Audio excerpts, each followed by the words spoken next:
नमस्कार दोस्तों, मैं मनीष कुमार घोष आप सभी लोगों का अपने इस YouTube चैनल पर हार्दिक स्वागत करता हूं। दोस्तों, मैं आज आप लोगों के समक्ष एक मॉडल पेपर लेके उपस्थित हुआ हूं, जो उत्तराखंड में आगामी महीनों में जो परीक्षाएं आयोजित होने जा रही हैं, चाहे पुलिस भर्ती की कहें या अन्य जितने भी प्रतियोगिता परीक्षाएं होने जा रही हैं, उनके लिए ये जो मॉडल पेपर है वो रामबाण साबित होगा। आइए शुरुआत करते, ज़्यादा समय व्यर्थ न करते हुए। देखिए दोस्तों, इस श्रृंखला का पहला क्वेश्चन मैं आप लोगों के समक्ष रखूं तो वो कह रहा है कि रूपकुंड में नर कंकालों की खोज किसने की थी। ऐसा कौन सा शख्सियत था जिसने नर कंकाल, जो उत्तराखंड के अंदर का जो रूपकुंड है उसमें नर कंकालों की जो खोज की गई थी उसने किसने की थी। देखिए, ये ये रेंजर हैं आर माधवन। इन्होंने जो इसकी खोज की थी, नर कंकालों की खोज। अब ये किस वर्ष की गई थी, कभी क्वेश्चन बनता है, तो ये 1942 में इनके द्वारा ये रूपकुंड की ये खोज इनके द्वारा की गई थी, जिसे हम नर कंकालों का ताल भी कहते हैं। इसे रहस्यमय ताल भी कहा जाता है, क्योंकि यहाँ पर जो जिस ताल के किनारे बहुत अधिक मानव हड्डियों का एक अंबार जैसा हमें देखने को मिलता है। यदि आप जाओगे तो कहीं ना कहीं ये आपको देखने को मिलेगा। इसी से संबंधित अगला क्वेश्चन मैं आप लोगों के समक्ष रखूं। ये कह रहा है कि एशिया का सबसे ऊंचा और सबसे लंबा रोपवे कौन सा है। अब ये पूछ रहा है, ये देखिए, ये भारत का नहीं पूछा, ना ही उत्तराखंड का पूछा है, ये पूछ रहा है आपका एशिया का सबसे लंबा और सबसे ऊंचा जो रोपवे होता है वो कहाँ स्थित है। देखिए, रोपवे क्या होता है पहले इसे समझ लीजिए। रोपवे क्या होता है, जैसे आपने देखा होगा, जो ट्रॉली एक तार के माध्यम से जुड़ी रहती है, एक स्थान से दूसरे स्थान तक जो यात्रियों को या कहीं सामान को एक स्थान से दूसरे स्थान तक ले जाने के लिए हम ट्रॉलियों का प्रयोग करते हैं। नदी के बीच में ये ट्रॉली लगाई जाती है। यदि आप लोगों ने उत्तराखंड के जितने भी हो गए, आपने जैसे हरिद्वार में मनसा देवी को जाने के लिए जो ट्रॉली लगाई जाती है, नैनीताल में भी ट्रॉली है। और अब मैं बात कर रहा हूँ ट्रॉली क्या होती है, रोपवे क्या होता है, ये तो आपको बता दिए। अब देखिए, एशिया का सबसे लंबा और सबसे ऊंचा, अगर हम रोपवे की बात करते हैं एशिया की, तो ये उत्तराखंड में ये रोपवे स्थित है। ठीक है। अब ये रोपवे किस जनपद में है, चमोली जनपद के अंतर्गत ये स्थित है। और ये किस स्थान पर है, क्वेश्चन बनता है, तो ये औली रोपवे औली के अंतर्गत है। देखिए, औली, ये औली के अंतर्गत ये स्थित है। ठीक है। अब इस रोपवे की कुल लंबाई की बात करते हैं। लंबाई कितनी है, तो दोस्तों ये 4.15 किलोमीटर। कहने का मतलब है कि 4 किलोमीटर से भी ऊपर का ये रोपवे है। ये रोपवे औली के अंतर्गत स्थित है। और यहाँ पर जो विंटर गेम होते हैं, जो स्केटिंग होती है, जो हिमक्रीड़ाएं होती हैं, उसमें इस रोपवे का प्रयोग किया जाता है। और ये किस राज्य में है, क्वेश्चन बनता है, तो ये उत्तराखंड राज्य के अंतर्गत ये स्थित है। ठीक है। अब जो तीसरा क्वेश्चन मैं आप लोगों के समक्ष रखूं, ये कह रहा है शिव के ज्योतिर्लिंग का स्थान जोशीमठ को कहा गया है। आप कभी भी क्वेश्चन अगर बनता है तो आपको पता होना चाहिए कि जो शिव के ज्योतिर्लिंग की अगर हम बात करें तो उसका जो स्थान किसे माना गया है, जोशीमठ को माना गया है। पहला क्वेश्चन यहाँ पर ये बना। अब ये कह रहा है कि को कहा जाता है, तो प्राचीन समय में इस स्थान को क्या कहा जाता है, जो जोशीमठ के जो प्राचीन समय में इस स्थान को किस नाम से जाना जाता है। योशी करके ये नाम था प्राचीन, योशी ये नाम आपका प्राचीन समय का ये नाम है, इस नाम से इसे पुकारा जाता था। अब अगला क्वेश्चन दोस्तों, ये बहुत ज्यादा महत्वपूर्ण है आपकी प्रतियोगिता परीक्षाओं के लिए, आप इसे नोट कर लीजिए। दोस्तों, यदि आपको ये वीडियो आपके एग्जाम के मद्देनजर हेल्पफुल लग रही हो तो प्लीज इस चैनल को भी सब्सक्राइब कीजिएगा। देखिए, फ्रेंच इस्माइल ने फूलों की घाटी पर अपनी प्रसिद्ध पुस्तक द वैली ऑफ फ्लावर्स नामक पुस्तक लिखी। ठीक है। तो अभी क्वेश्चन क्या बनता है, इसको नोट कीजिएगा, बहुत ज्यादा महत्वपूर्ण है। क्वेश्चन क्या बना, क्वेश्चन ये बनता है, इसी के अंतर्गत मैं क्वेश्चन बना रहा हूं इसी प्रश्न के। देखिए, प्रसिद्ध पुस्तक द वैली ऑफ फ्लावर नामक पुस्तक किसके द्वारा लिखी गई है, क्वेश्चन ये बनता है। तो आपको फ्रेंड्स, इस्माइल ने इस पुस्तक को फूलों की घाटी पर ये लिखी, ये क्वेश्चन ये बना। ठीक है, बहुत ज्यादा महत्वपूर्ण एक प्रश्न है। अब ये जो लिखा गया है, ये किस वर्ष से ये पुस्तक को लिखा गया? आपको मैंने राइटर का नाम तो बता दिया है, अब मुझे ये बताइए ये वर्ष किस वर्ष से इस पुस्तक को लिखा गया है। देखिए, जो पुस्तक है द वैली ऑफ फ्लावर नामक की ये पुस्तक है, किसने लिखा है? फ्रेंड स्माइथ ने इस पुस्तक को लिखा गया है। किस वर्ष लिखा गया क्वेश्चन बनता है? तो दोस्तों ये 1938 में इस पुस्तक को लिखा गया है। किसके द्वारा? फ्रेंड स्माइथ के द्वारा ये लिखा गया। अब देखिए, कांसोरो ताल कहाँ स्थित है? कांसोरो ताल ये कहाँ स्थित है, किस जनपद के अंतर्गत ये ताल आता है, ये आपको पता होना चाहिए। देखिए, ये कांसोरो जो ताल है आपके राय वाला, जो आपके देहरादून के अंतर्गत ये स्थित है। ठीक है, देहरादून के अंतर्गत ये ताल आता है। ठीक है, वहीं अगला क्वेश्चन भी बहुत ज्यादा महत्वपूर्ण है। कई दफे ये प्रश्न आपके प्रतियोगिता परीक्षाओं में पूछा गया है, इसलिए इसे ध्यानपूर्वक इस क्वेश्चन को नोट कर लीजिएगा। ठीक है, ये कह रहा है जो वन अनुसंधान संस्थान है उसको डीम विश्वविद्यालय का दर्जा किस वर्ष से दिया गया था? ये बहुत ज्यादा महत्वपूर्ण प्रश्न है। जो इसको जो डीम विश्वविद्यालय का जो दर्जा दिया गया था 1991 में इसको दिया गया था। 1991 में इसको वन संस्थान को डीम विश्वविद्यालय का दर्जा ये मिला था। ठीक है, बहुत ज्यादा महत्वपूर्ण प्रश्न है आपकी प्रतियोगिता परीक्षाओं में के लिए, तो इसे याद कर लीजिए।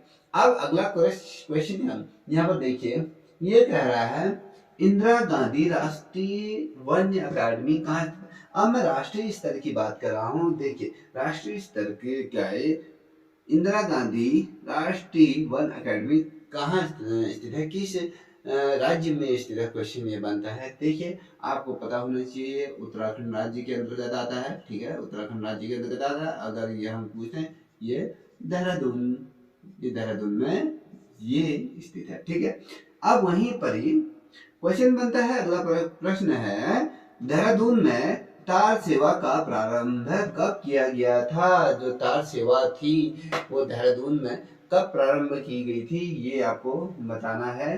दोस्तों, अगर हम देहरादून में तार सेवा की बात करें तो 1865 में इसको शुरुआत कर दिया गया था। इसकी शुरुआत आपके ब्रिटिश काल में, या कहीं जिस समय यहाँ पर उत्तराखंड में ब्रिटिश हुकूमत का शासन था, उस समय ये तार सेवा का जो प्रारंभ है देहरादून में ये प्रारंभ हुआ था 1865 में ये किया गया था। अब वहीं अगला प्रश्न अगर मैं बात करूं अगले प्रश्न की, तो दोस्तों यहाँ पर स्पष्ट तौर पे मैंने लिखा हुआ है देहरादून में आयुर्वेदिक विश्वविद्यालय की स्थापना कब और कब की गई थी? देखिए, ये राज्य सरकार द्वारा इस विद्यालय की स्थापना की गई थी सर्वप्रथम। ठीक है, अब ये जो विश्वविद्यालय है, ठीक है, ये वाला क्वेश्चन बहुत दफे आपके प्रतियोगिता परीक्षाओं में पूछा गया है। देखिए, देहरादून में जो आयुर्वेदिक विश्वविद्यालय की जो स्थापना की गई थी, ये आपकी की गई थी 2009 में इसकी क्या की गई थी? स्थापना की गई थी। अब ये बताइए, ये क्वेश्चन मुझे लगता है अनुमान सभी को आता होगा, शांति कुंज की स्थापना किसने की थी? शांति कुंज की स्थापना किसने की थी और ये कहाँ की गई थी? क्वेश्चन ये भी बनता है। तो इसकी जो स्थापना की गई थी, ये की गई थी स्वामी रामा शर्मा द्वारा इसकी क्या की गई थी स्थापना? स्वामी राम शर्मा द्वारा इसकी क्या की गई थी? देखिए, यहाँ पर लिख देता हूँ,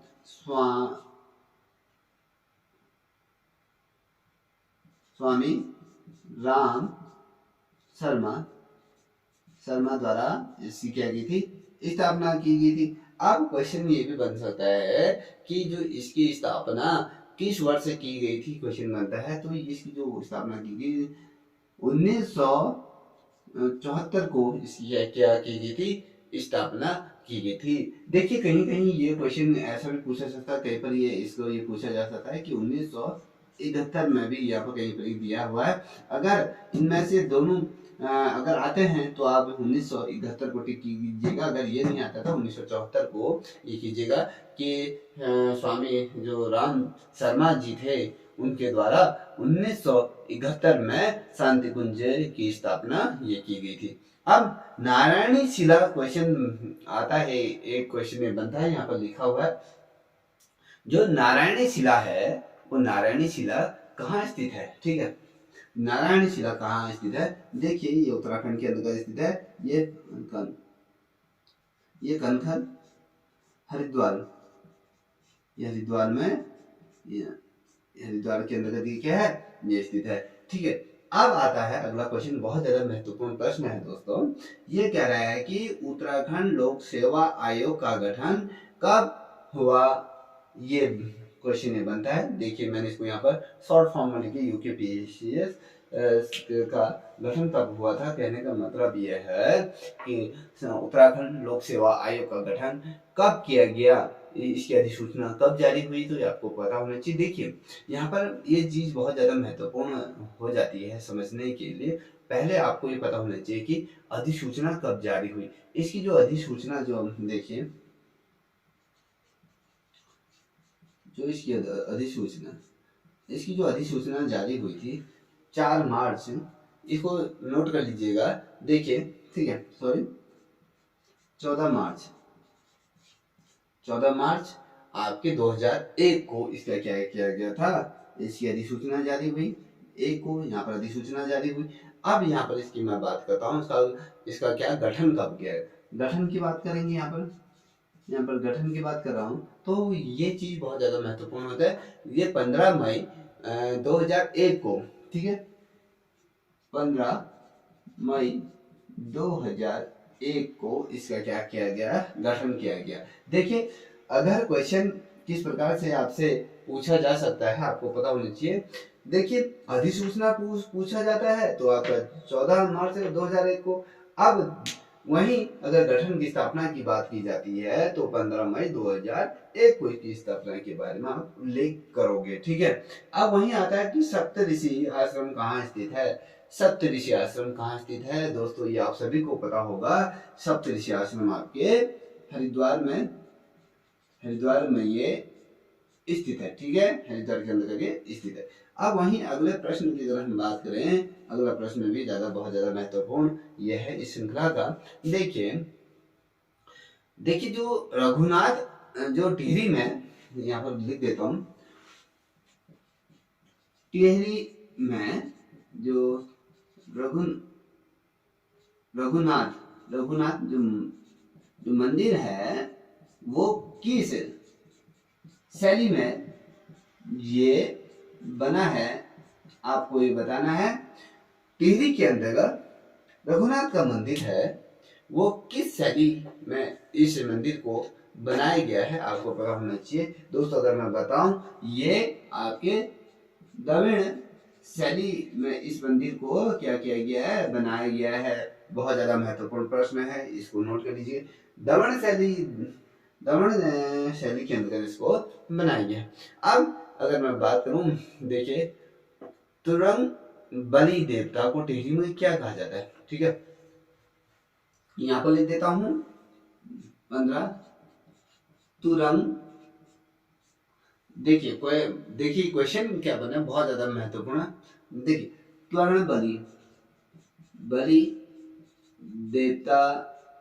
देवता को तलवार में क्या कहा जाता है, ये आपको बताना है। बहुत ज्यादा महत्वपूर्ण है, बहुत ज्यादा ये क्वेश्चन पूछा जा सकता है। अगर हम इसकी बात करें, जो तुरंग बलि देवता वो हम जो टिहरी गढ़वाल में किस नाम से ये जाना जाता है, तो आपको ये पता होना चाहिए। देखिए इसको यहाँ के लोग लोक देवता के रूप में पूजते हैं, लोक देवता के रूप में लोग इसको मानते हैं। ठीक है, अब वहीं अगर हम अगले प्रश्न की बात करें जो आपके परीक्षाओं के मद्देनजर बहुत ज्यादा महत्वपूर्ण ये हो सकता है।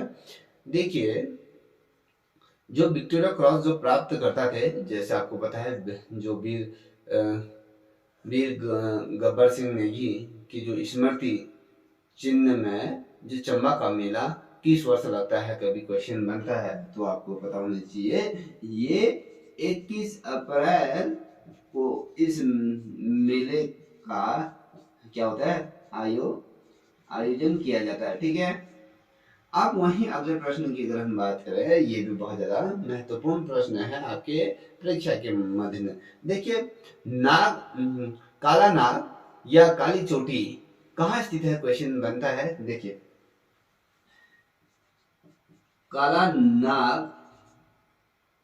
नाग या काली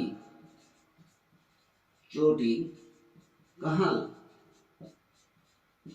ये कहाँ स्थित है आपको पता होना चाहिए दोस्तों। ये क्वेश्चन बहुत ज्यादा महत्वपूर्ण प्रश्न है। देखिए, ये यमुनोत्री, देखिए ये यमुनोत्री में, ये यमुनोत्री में ये वाला स्थित है। ठीक है। काला नाग या काली चोटी कहाँ स्थित है, तो ये यमुनोत्री के अंतर्गत ये स्थित है। बहुत ज्यादा महत्वपूर्ण प्रश्न है।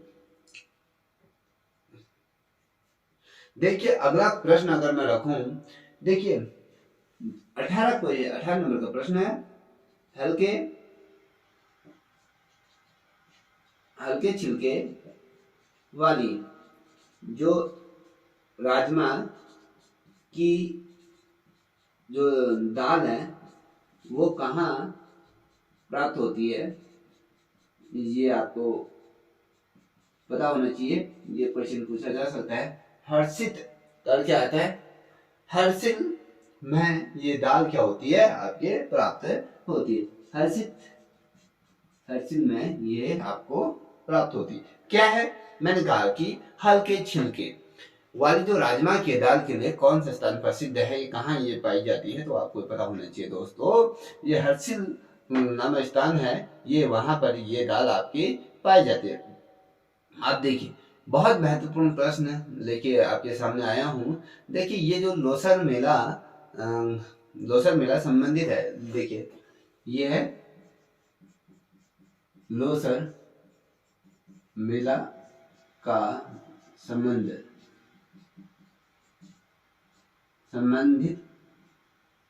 अगर बात कर ले, संबंध की बात कर ले, संबंध किस जनजाति से, आपको पता होना चाहिए ये जनजाति कौन सी है। देखिए, अगर हम इस जनजाति की अगर बात करें, ये देखिए, इसे हम जाड़ या भोटिया जनजाति के रूप में हम इसे जानते हैं। ठीक है। ये बहुत ज्यादा महत्वपूर्ण प्रश्न है दोस्तों, इसे आप नोट कर लीजिएगा। ये आपकी प्रतियोगिता परीक्षाओं में पूछा जा सकता है। ये लेके चलिएगा कि भैया आप ये मत सोचिएगा ये नहीं पूछा जाएगा, ये पूछा जाएगा। अब वहीं पर मैं क्वेश्चन ये करता हूँ, जो हिमालयन संग्रहालय कहाँ ये स्थित है, आपको बताना है। जो हिमालयन संग्रहालय है ये कहाँ स्थित है, किस जनपद में स्थित है या किस स्थान पर स्थित है, ये आपको बताना है। ये निम्न में स्थित है, पहले तो ये है। अगर हम जनपद की बात करें तो उत्तरकाशी के अंतर्गत आता है। ठीक है। ये बहुत ज्यादा महत्वपूर्ण प्रश्न है दोस्तों। और वहीं अगला प्रश्न आपके सामने यदि मैं रखूं, कभी क्वेश्चन पूछा जाता है कि उत्तराखंड के जो इतिहास को कितने कालखंडों में विभाजित किया गया। आपको पता होना चाहिए कि उत्तराखंड के इतिहास को 3 कालखंडों में क्या किया है, विभाजित किया गया है। ठीक है। पहला अगर मैं यहाँ पर लिख भी देता हूं, इससे आप नोट कर लीजिएगा, बहुत से बच्चों को पता होगा और किसी को अगर पता नहीं। देखिए, प्रागैतिहासिक काल कहा जाता है। उसके बाद ऐतिहासिक काल। ठीक है। फिर उसके अंतर्गत ऐतिहासिक काल आ जाता है। ऐतिहासिक काल जो वर्तमान समय तक माना जाता है। ठीक है। अगर हम अगला प्रश्न आप लोगों के समक्ष रखूं, तो ये क्वेश्चन क्या बनता है, उत्तराखंड में प्रागैतिहासिक जो देखिए शिला चित्रों का संग्रहालय कहाँ स्थित है। बहुत ज्यादा महत्वपूर्ण प्रश्न है। और अगर हम बात करें, ये आपके अल्मोड़ा जनपद में थे।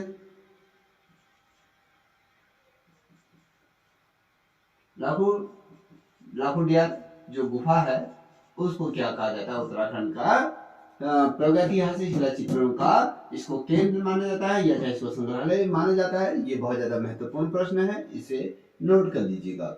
वहीं अगर मैं क्वेश्चन रखूं कि भैया दुर्ग ताल कहाँ स्थित है, देखिए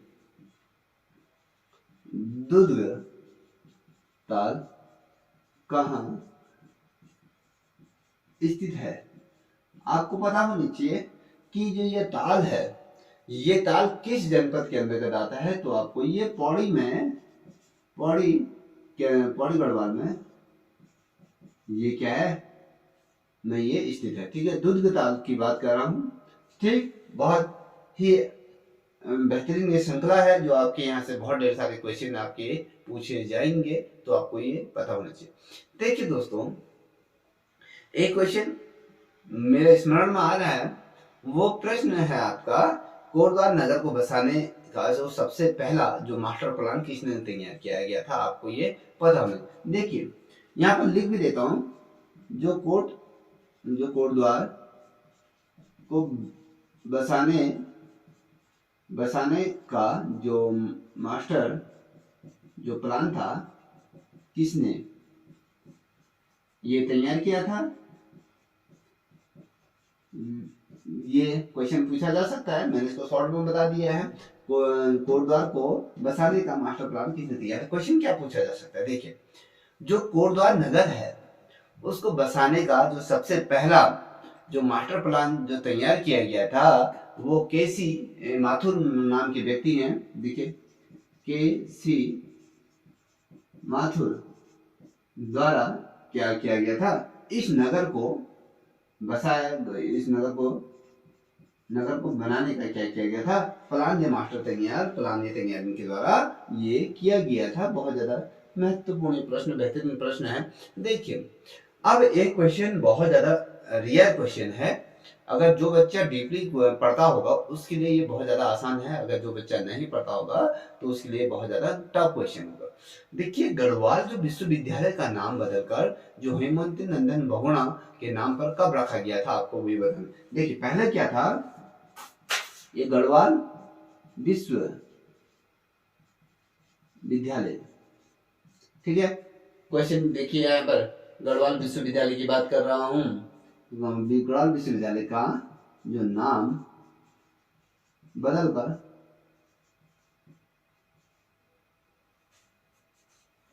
क्या कहा मैंने, जो गढ़वाल विश्वविद्यालय का जो नाम बदलकर हेमंती नंदन बहुगुणा के नाम से ये जाने लगा है। कब से इसका नाम ये रखा दिया, इसका प्रयत्न कर दिया गया, आपको पता होना चाहिए। जो इसका जो नाम रखा गया था, ये रखा गया था 1989 में, इसका नाम क्या कहते हैं, बदल दिया गया था। ठीक है, पहले ये गढ़वाल विश्वविद्यालय के नाम से जाना जाता था, अब ये हेमंत नंदन बहुगुणा के नाम से इस गढ़वाल विश्वविद्यालय को ये जाना जाता। देखिए अगला क्वेश्चन ये बहुत ज्यादा महत्वपूर्ण है। एकता सम्मेलन जो 1914 में कहाँ आयोजित किया गया था, ठीक है। जो एकता सम्मेलन जो 1914 में इसको क्या किया गया था, हुआ था 1914 में। कहाँ ये एकता सम्मेलन 1914 में कहाँ ये हुआ था, ये आपको बताना है किस स्थान पर ये एकता सम्मेलन 1914 में ये हुआ था। ये जो आपको पता होगा, दुगड़ा दुगड़ा में इसका क्या हो गया था, इसका सम्मेलन किया गया था। ठीक, अब वहीं अगला प्रश्न मैं आप लोगों के सामने रखूं। देखिए ये प्रश्न भी कहीं ना कहीं आपके लिए महत्वपूर्ण होगा। गुलेरा दर्रा, देखिए इसे ध्यान से देखिए, गुलेला ये दर्रा ये कहाँ स्थित है, या जनपद के बारे में पूछे तो ये आपके पिथौरागढ़ जनपद के अंतर्गत ये आता है। ठीक, अब वहीं अगर हम कहें कि जो उत्तराखंड के या कहें प्रगति हासिकाल के, देखिए प्रगति हासिकाल के जो 3 मुद्राएं जो प्राप्त हुई थी वो कहाँ, वो किस संग्रहालय में सुरक्षित है अगर पूछा जाता है तो ये ब्रिटिश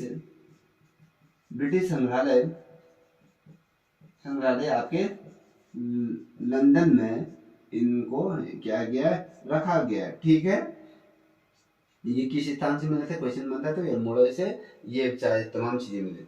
अब क्वेश्चन क्या बनता है कि जो प्रागैतिहासिक काल के जो पहले दफे जो प्रागैतिहासिक काल का जो खोज हुई थी किस स्थान पर हुई थी, तो ये दोस्तों आपको पता होना चाहिए, ये देवी धुरा जो चंपाल जनपद के अंतर्गत आता है। तो यहाँ पर क्या हुआ था, पाषाणकालीन यहाँ पे क्या हुआ था, पाषाणकालीन अवशेष यहाँ से क्या हुए थे, प्राप्त हुए थे। ठीक है, सबसे पहली खुदाई यहीं पर हुई थी, इतना ध्यान में रखिएगा, ये बहुत ज्यादा महत्वपूर्ण प्रश्न है। अब वहीं पर अगर मैं बात करूं कि भैया मानस खंड में गोंगोली हाट के लिए किस शब्द का प्रयोग किया गया है, देखिए बहुत ज्यादा महत्वपूर्ण मानस खंड। देखिए आपको इससे पूर्व हमने बताया था, देखिए हमने कहा मानस खंड के नाम से कौन जाना जाता है, पहले तो ये क्वेश्चन बनता है। और केदार खंड के रूप में कौन जाना जाता है, देखिए मानस खंड अगर हम बात करें तो इसको कुमाऊं मंडल के रूप में जाना जाता है मानस खंड को। अगर हम केदार खंड को बात करें, ये गढ़वाल मंडल के रूप में इसे हम जानते हैं, गढ़वाल क्षेत्र को जानते हैं। अब क्वेश्चन क्या बना यहाँ पर, मैंने की क्वेश्चन की अगर हम बात करें तो यहाँ पर जो क्वेश्चन बना, जो क्वेश्चन मैंने रखा आपके, ठीक है, मानस खंड के अंतर्गत जो गंगोली हाट के लिए किस शब्द का ये प्रयोग किया गया है, ये आपको बताना है। बहुत ज्यादा महत्वपूर्ण प्रश्न है दोस्तों, इतना तो ध्यान रखिएगा। कौन सा शब्द का प्रयोग किया गया, सैल देश शब्द का आपका प्रयोग किया गया। किसके अंदर, मानस खंड के अंदर जो गंगोली हाट है उसके लिए जिस शब्द का प्रयोग किया गया है उसको क्या कहा जाता है, सैल देश के रूप में इसे जाना जाता है। देखिए अगर मैं बात करूं, जो कैलाश मानसरोवर की जो यात्रा होती है ना, उसका अंतिम पड़ाव के अगर बारे में पूछा जाता है, जो देखिए यहाँ पे देख देता हूँ, कैलाश जो मानसरोवर की यात्रा का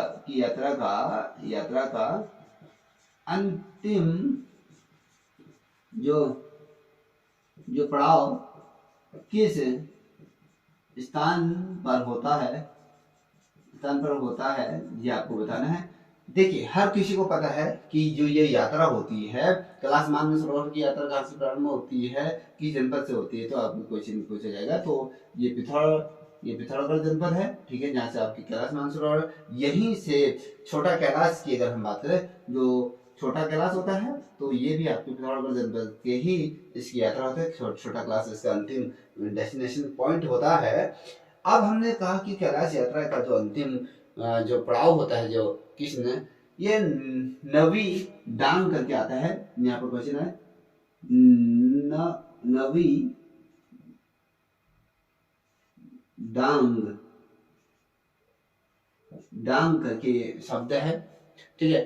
नवी डांगा, सॉरी नवी डांगा, नवी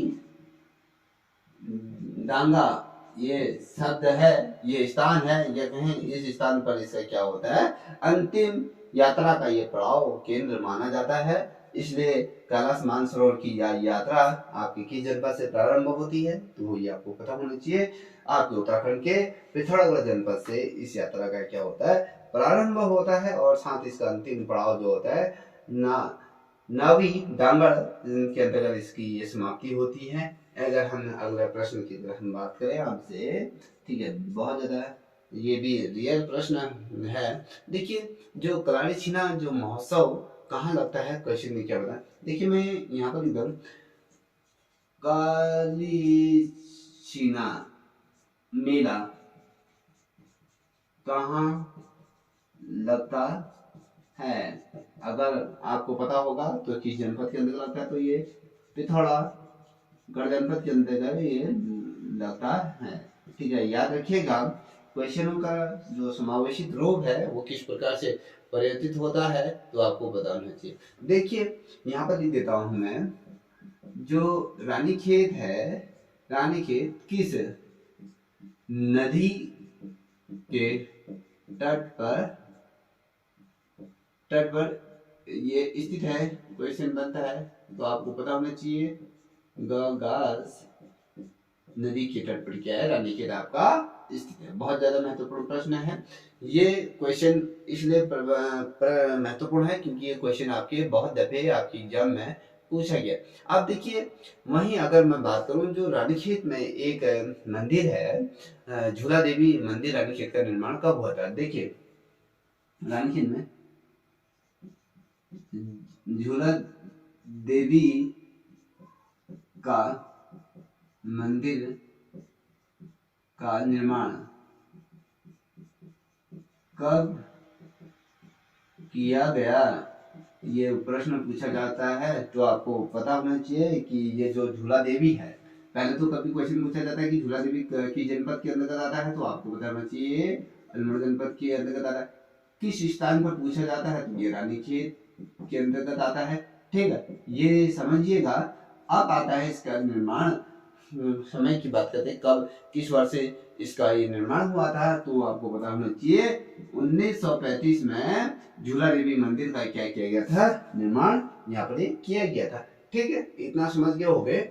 अब इसी से रिलेटेड अगला प्रश्न अगर मैं रखूं, तो जो है, जो नैनीताल में जो प्राचीन नैना देवी का जो मंदिर है उसका निर्माण किसने कराया था। देखिए नैनीताल में, यहाँ पर लिख देता हूँ, ऊपर से आपको इस पर से दिखाई देगा, नैनीताल में जो नैना देवी के मंदिर का निर्माण किसने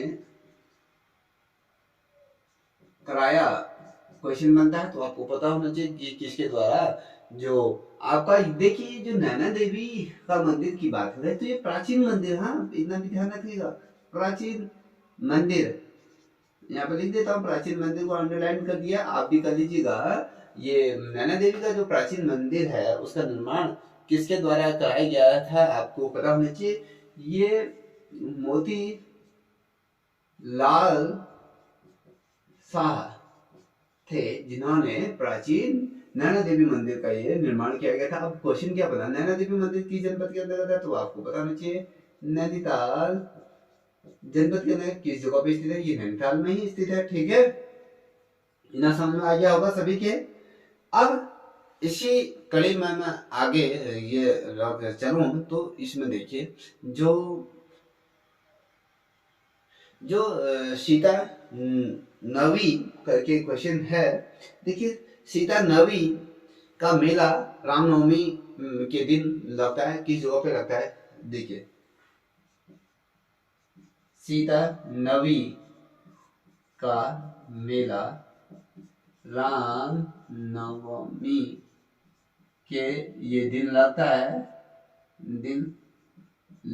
है कि किस स्थान पर है, किस जनपद के अंतर्गत ये आता है, ये आपको पता होना चाहिए। जो ये मेला लगता है ये रामनगर में लगता है। रामनगर कहाँ आता है? नैनीताल जनपद के अंतर्गत ही आता है। ठीक है, ये क्वेश्चन मैंने बता दिया है। बहुत ज्यादा महत्वपूर्ण प्रश्न। ये जो प्रश्न जो मैं बता रहा हूँ, ये प्रश्न आपको और कहीं नहीं मिलेंगे, ये इसलिए बहुत ज्यादा महत्वपूर्ण है। देखिए क्वेश्चन क्या बनता है, यहाँ पर भी लिख देता हूँ एक अगला क्वेश्चन। उत्तराखंड में उच्च शिक्षा का निदेशालय कहाँ ये स्थित है? क्वेश्चन बनता है तो आपको बताना होना चाहिए। ये हल्द्वानी गोलापार के अंतर्गत ये आता है और ये नैनीताल में ये आता है। ठीक है, कौन सा? आपके उत्तराखंड में जो उच्च शिक्षा निदेशालय की अगर हम बात करें तो आपके नैनीताल के अंतर्गत ये आता है। ठीक इसी प्रकार के क्वेश्चन आपके जो ये आपकी पुलिस भर्ती है इसमें ये क्वेश्चन पूछे जा सकते हैं। इसी प्रकार के क्वेश्चन ये आते हैं। अब अगला क्वेश्चन, चंद्रकाल। देखिए चंद्रकाल में काशीपुर को क्या कहा जाता था? ये क्वेश्चन बहुत महत्वपूर्ण है। देखिए ठीक है, ये अगर ये क्वेश्चन इस प्रकार से बनता है कि चंद्रकाल में काशीपुर को क्या कहा जाता था, यहाँ पर लिख देता हूँ, जगह तो है ही। यहाँ पर देखिए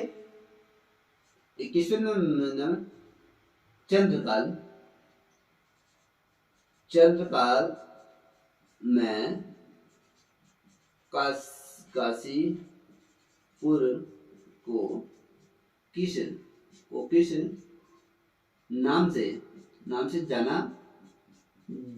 जाता था? ये क्वेश्चन है दोस्तों। अब किस नाम से जाना जाता था ये आपको बताना है। ये जो नाम से जाना जाता था कोटा के नाम से इसको क्या किया जाता था? जाना जाता था। समझ में आ रहा है आपके? ये किस नाम से जाना जाता है? कोटा के नाम से इसे जाना जाता है। ठीक, अब वहीं अगर मैं अगला क्वेश्चन आप लोगों के समक्ष रखूं तो जो रुद्रपुर और जो काशीपुर है, देखिए जो रुद्रपुर और काशीपुर, यहाँ पे देखा रुद्रपुर व काशीपुर नगरी, इसका नगरीकरण या कहें ये नगर निगम कब बना, या नगरीकरण या नगर निगम कब ये बना आपको पता होना चाहिए। 2013 में काशीपुर और रुद्रपुर को ये नगर निगम की श्रेणी में लाया गया था 2013 के अंदर। ठीक है, ये बहुत ज्यादा रियल क्वेश्चन है इसलिए मैंने आपको ये बता दिया है।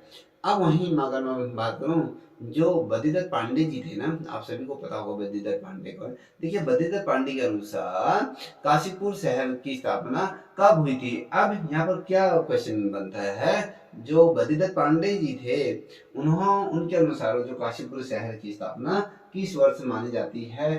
तो उनके अकॉर्डिंग अगर मैं बात करूं तो ये जो हुई थी आपके 1663 में ये काशीपुर की स्थापना मानी जाती है। ठीक है, इसके द्वारा बद्रीदत्त पांडे द्वारा ये कहा गया था कि भैया काशीपुर की स्थापना हुई थी 1663 में, इसकी क्या कर दी गई थी स्थापना, ऐसा माना जाता है। अब वहीं पर अगर मैं दूसरे क्वेश्चन की अगर बात करूं दोस्तों, ये भी बहुत ज्यादा महत्वपूर्ण है कि जो है आपके जो चंपावत के लोहाघाट का वह क्षेत्र जो अचार के लिए प्रसिद्ध है, चंपावत का वैसा कौन सा जिला है या कौन सा स्थान है जो लोहाघाट का वह क्षेत्र जो अचार के लिए प्रसिद्ध है? अचार के लिए प्रसिद्ध जो है सूखी डांग करके, ये है सूखी डांग नामक ये जो क्षेत्र है ये आपके अचार के लिए क्या है? प्रसिद्ध है। ये क्षेत्र है कहाँ है? चंपावत में। ठीक, बहुत ज्यादा महत्वपूर्ण क्वेश्चन मान लीजिए इसे। अब देखिए अगला क्वेश्चन मैं आपके सामने रखूं, तो जो ये क्वेश्चन है दोस्तों, ये भी बहुत ज़्यादा महत्वपूर्ण। राज्य का एकमात्र जिला है जो जो दो सीमाओं से बनता है, कौन कौन सा है? एकमात्र है जो जो जिला है जो दो देशों के सीमाओं से बनता है, जो देशों की सीमाओं से। अब ये कौन सा है? आपका पिथौरागढ़, मैंने इसे पूरा आपको बताया होगा। देखिए आप ये नक्शा इस प्रकार से बना लीजिएगा, जहाँ पर अगर हम पिथौरागढ़ लिख दें तो ये सोच लीजिए पिथौरागढ़, यहाँ से आपका ये नेपाल, यहाँ से आपका तिब्बत भी लग जाता है, साथ ही आपका चीन। अगर हम देखें तो नेपाल और चीन ये क्या है? इसकी अंतर्राष्ट्रीय सीमाएं हैं, आपकी सीमाओं से ये लगा हुआ है, क्षेत्र है। ठीक है, वैसे अगर अनुमान देखा जाता है तो आपको दो ही का जिक्र होता है, नेपाल और चीन। अगर यहाँ पर तिब्बत उससे जुड़ा हुआ है, अगर यहाँ पर तीन भी कहे जाए तो कोई बुरा नहीं है। देखिए अगर क्वेश्चन का कभी क्या बनता है, जो जो ये देखिए सरस्वती नदी का उद्गम, अगर मैं क्वेश्चन यहाँ पर बनाऊं, जो यहाँ पर देख लीजिए, सरस्वती नदी का उद्गम स्थल कौन सा है? ये देवताल है, जहाँ से सरस्वती नदी का क्या होता है? उद्गम होता है। ठीक है दोस्तों, इतना समझ गए। अब यदि अगला प्रश्न मैं आप लोगों के सामने रखूं, तो ये काली और जो सरयू नदी का संगम कहाँ होता है? देखिए यहाँ पर लिख देता हूं, काली नदी व सरयू नदी का यह मिलन का है, मिलन या संगम किस स्थान पर होता है? देखिए बहुत ज्यादा महत्वपूर्ण प्रश्न है दोस्तों, ये आपको बताना है किस स्थान पर होता है। देखिए पंचेश्वर है, पंचेश्वर नामक स्थान पर क्या होता है? इन दो नदियों का क्या होता है? मिलन होता है। किसका? काली नदी और सरयू नदी का जो संगम होता है, वो पंचेश्वर नामक स्थान पर इनका क्या होता है? मिलन होता है, संगम होता है।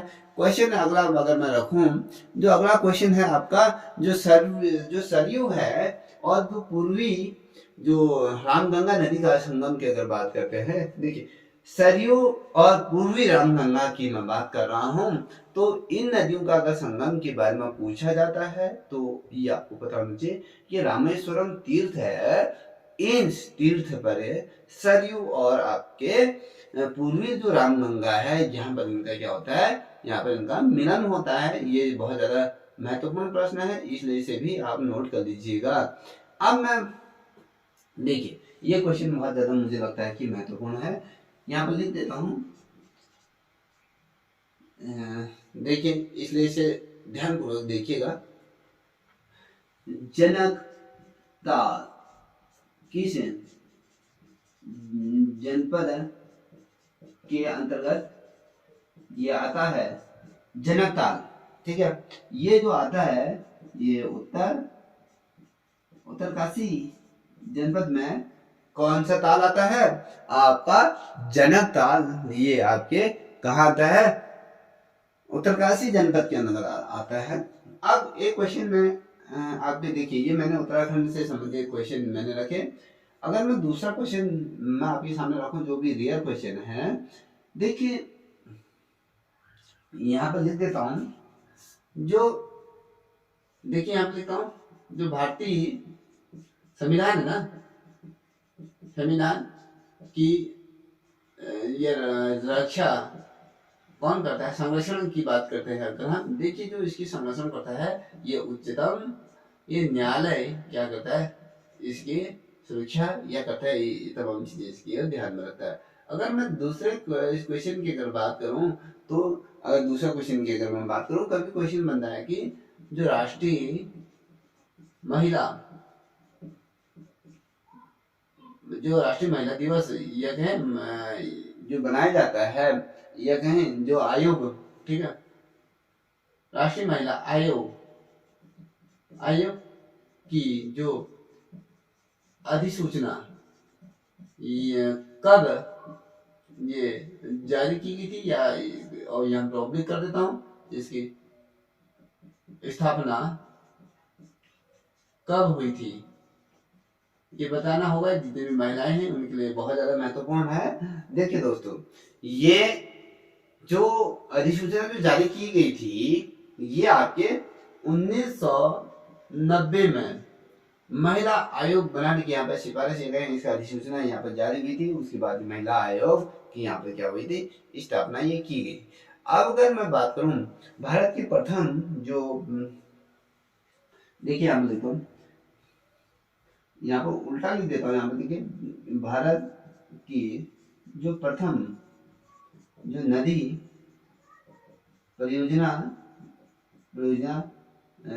बनाई गई थी, प्रथम बनाई गई थी, वो कौन सी थी? देखिए जो ये थी दामोदर नदी में इस परियोजना को क्या किया गया था, इम्प्लीमेंट में लाया गया था। इतना ध्यान है। जो अगर हम कहें दामोदर नदी घाटी परियोजना ये नाम से ये बनाई गई थी। कहाँ? ये भारत के अंतर्गत जो प्रथम जो नदी परियोजना जो इम्प्लीमेंट में लाई गई थी, वो दामोदर नदी घाटी परियोजना के अंतर्गत इसको लाया गया था। अब कभी क्वेश्चन बनता है कि जो हमारा राष्ट्रीय गान है उसको गाने में कितना समय लगता है, तो बहुत से बच्चों को आता होगा, तो दोस्तों आपको पता होना चाहिए। तो ये आपके 52 सेकंड के अंतर्गत इस राष्ट्रीय गान को गाया जाता है। और अगर क्वेश्चन क्या बनता है कि विश्व की सबसे लंबी नदी कौन सी है, तो ये आपको स्पष्ट तौर पर ज्योग्राफी का क्वेश्चन है। तो नील नदी क्या है, सबसे आपकी लंबी नदी के रूप में इसे जाना जाता है। अब देखिए भारत में जो अगर क्वेश्चन में भारत की जो सबसे लंबी नदी कौन सी, गंगा नदी है। और क्वेश्चन क्या बनता है कि साइमन कमीशन भारत कब आया था। देखिए साइमन कमीशन की बात कर रहे हैं, साइमन कमीशन ये भारत कब आया था, ये आपका पॉलिटिकल का क्वेश्चन है, पॉलिटिकल साइंस का क्वेश्चन भी ये है। देखिए अगर आपने चार्टर एक्ट या बात करूँ तमाम चीजें को पढ़े होंगे, अधिनियम पढ़े होंगे, तो 1928, ठीक है, 1928 में क्या था, भारत में साइमन कमीशन का आगमन ये हुआ। अब देखिए जलियांवाला जो हत्याकांड बाग था ना, वो किस वर्ष हुआ था, क्वेश्चन बनेगा तो आपको पता होना चाहिए। 13 अप्रैल 1919 को ये घटना घटी थी, ठीक है। कौन सी? जलियांवाला हत्याकांड की ये घटना ये घटी थी। देखिए नीली क्रांति, कभी क्वेश्चन ये बनता है कि नीली क्रांति का संबंध किससे है, आपको बताना। ये मत्स्य ये पालन से क्या है, इसका संबंध है मत्स्य पालन से। किसका? नीली क्रांति का संबंध आपके मत्स्य पालन से है। देखिए अगर क्वेश्चन क्या बनता है, कौन सा राज्य है कि जो मसालों के लिए प्रसिद्ध है, मसालों के लिए प्रसिद्ध जो राज्य है वो कौन सा है, क्वेश्चन ये बनेगा। तो केरल राज्य के आपके मसालों के लिए विश्व प्रसिद्ध ये है, जहाँ जितने भी मसाले तमाम चीजें जो हमारे देश में आती हैं, सबसे ज्यादा इनका केरल से आयात हो जाता है, यानी आयात और निर्यात जो तमाम चीजें आपके केरल राज्य से होता है, ठीक है। आपको भी क्वेश्चन क्या बनता है कि भारत का जो सबसे बड़ा क्षेत्रफल की दृष्टि से कौन सा ये राज्य है, तो आपको पता होना चाहिए जो सबसे बड़ा राज्य क्षेत्रफल की दृष्टिकोण से है, तो आपका ये राजस्थान है। अगर छोटा की बात करें, क्षेत्रफल के दृष्टिकोण से छोटे राज्य की बात करें, तो आपका कौन है, गोवा आपका ये होगा। अब कभी क्या क्वेश्चन बनता है कि ज्योग्राफी से रिलेटेड क्या कहें, पॉलिटिकल साइंस किसी से भी मान के चलिए, या जनरल नॉलेज की जो भाखड़ा नागल परियोजना है वो किस नदी पर बनाई गई है, क्वेश्चन बनता है। तो आपको पता होना चाहिए सतलज नदी पर इसको बनाया गया है। कि अजंता की गुफाएं भी कहाँ स्थित है, क्वेश्चन पूछा जाता है, तो महाराष्ट्र में ये स्थित है। कभी क्वेश्चन क्या बनता है, तो आपको ये नोट करते हुए चलिएगा, दिल्ली चलो आंदोलन या कहें दिल्ली चलो नारा किसने दिया, तो ये सुभाष चंद्र बोस जी ने ये नारे को दिया। अब वहीं पर दिल्ली में स्थित जो लाल बहादुर शास्त्री की जो समाधि है उसको किस नाम से जाना जाता है, क्वेश्चन क्या बना ये भी आता है तो आपको पता होना चाहिए। विजय घाट के रूप में से जाना जाता है। और महाभारत के रचयिता के तौर पे किसे जाना जाता है, तो क्वेश्चन में था तो महर्षि वेद व्यास जी को माना जाता है। देखिए संविधान के स्थायी अध्यक्ष के तौर पर किसे चुना गया है, आपके राजेंद्र प्रसाद को चुना गया है। सूर्योदय का देश के नाम से कौन सा देश जाना जाता है, क्वेश्चन बनता है तो आपको पता होना चाहिए ये जो ये देश है आपका जापान है। और अंतर्राष्ट्रीय महिला दिवस कब मनाया जाता है ये भी आपको पता होना चाहिए कि ये जो दिवस बनाया गया है 8 मार्च को ये बनाया गया है। देखिए भारत का जो जलीय जीव के तौर पर कौन किसे माना जाता है, तो गंगा की जो मीठे पानी की जो डॉल्फिन है उनको माना जाता है। देखिए अभी राजपथ का जो दिल्ली का राजपथ का नाम जो परिवर्तित हुआ था, कर्तव्य पथ जो रखा गया था उससे रिलेटेड क्वेश्चन है। दिल्ली भारत की राजधानी कब बनी थी, ठीक है। तो ये राजपथ तभी तो लाया गया था 1911 में, इसको दिल्ली में राजधानी को बनाया गया। विश्व रेड क्रॉस दिवस की अगर बात करें तो 8 मई को मनाया जाता है। भारत में जो राष्ट्रीय पेड़ अगर की बात करें तो आपको पता होना चाहिए तो बरगद का ये पेड़ है। अभी को भी क्वेश्चन ये भी पूछा जा सकता है कि भारत की जो पहली महिला शासिका यहाँ पर कौन सी ऐसी महिला शासिका थी जिसने भारत पर अपना शासन किया था, तो आपको पता होना चाहिए रजिया सुल्तान उसका नाम था।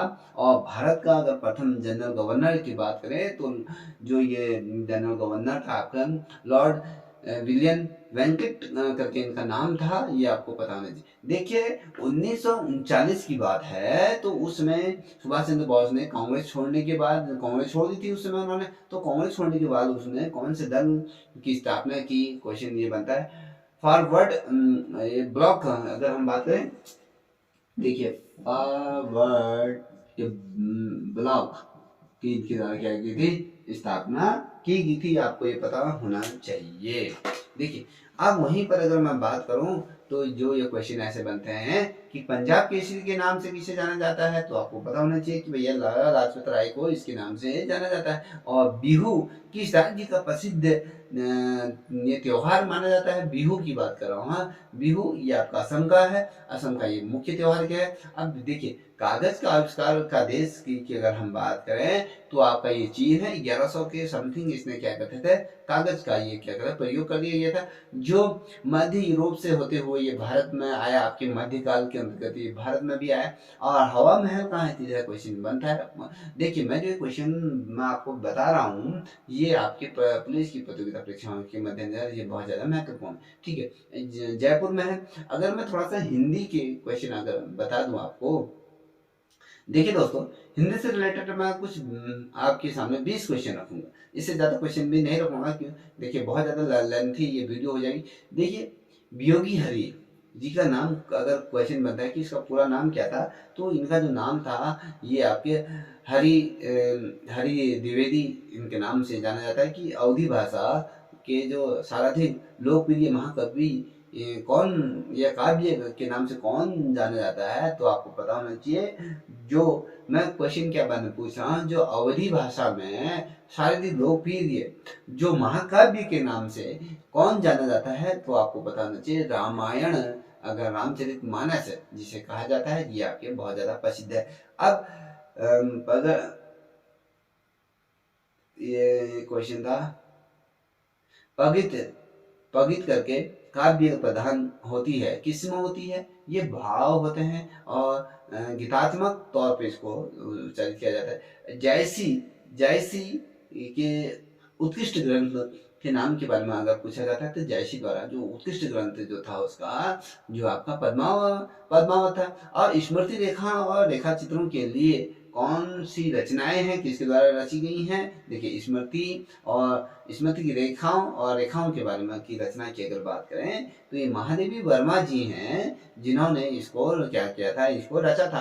अगर मैं बात करूं दोस्तों आचार्य जो रामचंद्र शुक्ल है ना, उनके निबंधों के संग्रह की अगर हम बात करें, इनके निबंधों के संग्रह का नाम क्या था, तो चिंतामणि करके ये जाना जाता है। देखिए अगर मैं इसी से रिलेटेड अगर मैं आपके क्वेश्चन रखूं हिंदी से रिलेटेड, देखिए अर्ध सममासिक जाति का छंद अगर पूछा जाता है तो आपको पता होना चाहिए ये दोहा होता है।